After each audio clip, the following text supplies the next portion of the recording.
Darling! Guess who just escaped the psych ward?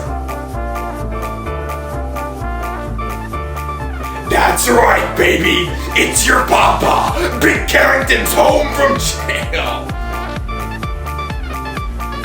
My love, I've been drawing pictures of you with blood every single day. What's your location? Tell me right now.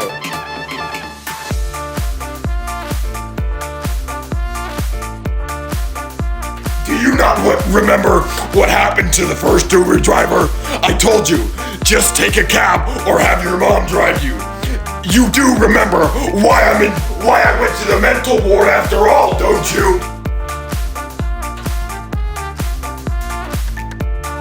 Well, at least they didn't cut my arms off. They definitely should have, though.